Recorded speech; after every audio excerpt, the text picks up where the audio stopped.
আল্লাহ রাসূল সাল্লাল্লাহু আলাইহি ওয়াসাল্লাম বলেছেন, হুব্বুদ দুনিয়া ওয়াল আখিরাহ, এই দুনিয়া হলো আখিরাতের জন্য সঞ্চয় উপার্জন করার জায়গা। এই দুনিয়া হলো আখিরাতের জন্য কামাই করার জায়গা। মৃত্যুর পরের জিন্দেগিতে যখন আপনাকে আমাকে প্রশ্ন করা হবে, মার রব্বুকা, যদি আপনার আমার দুনিয়ার জমিনের আমল ভালো না হয়, ইবাদত ভালো না হয়, চলাফেরা ভালো না হয়, আল্লাহ রাসূল সাল্লাল্লাহু আলাইহি ওয়াসাল্লামের পথ ও মত যদি আপনার আমার অনুসরণ না থাকে, তাহলে ওই প্রশ্নের উত্তর দেওয়া পসিবল হবে না। এজন্য আমাদেরকে আল্লাহর হুকুম, রসুলের তরিকার উপরে ইস্তেকামত থেকে জীবন অটল রেখে আমাদেরকে আল্লাহ সুবহানাহু ওয়া তাআলার প্রতি মুতাওয়াজ্জিহ হয়ে আল্লাহ তাআলার রাজি খুশি অর্জন করে আমাদেরকে এই জায়গায় শোতার প্রস্তুত হওয়ার জন্য ওয়াদাবদ্ধ করতে হবে ইনশাআল্লাহ। চিন্তা করেন, এমন একটি বরকতপূর্ণ মাস, যে মাসে আরাফার দিন হাজার হাজার লক্ষ লক্ষ কোটি কোটি আমাদের মুসলমান ভাইরা হজে বাইতুল্লাহর জন্য চলে গেছেন।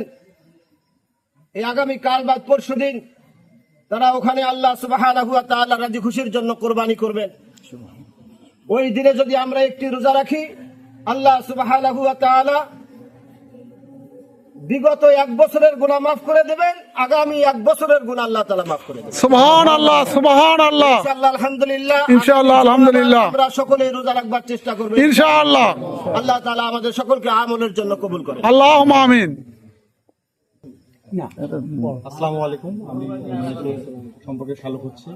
হ্যাঁ, ওনার জীবদ্দশায় যদি কোনো ভুল ত্রুটি হয়ে থাকে আপনাদের কাছে ক্ষমা দৃষ্টি করবেন আপনারা, এবং ওনার যে কোনো লেনদেন থেকে থাকে, ডকুমেন্টেড যদি থাকে, অবশ্যই আমাদের সাথে যোগাযোগ করবেন। আমরা ওনার ওয়াইফ আছে, আমার বোন, আমরা চেষ্টা করবো এটার সমাধান করার। ওনারা দোয়া করবেন ওনার জন্য। আসসালামু আলাইকুম। দোষে গুণে মানুষ, আর যে মানুষের দোষ ত্রুটি নাই উনি তো ফেরেশতা।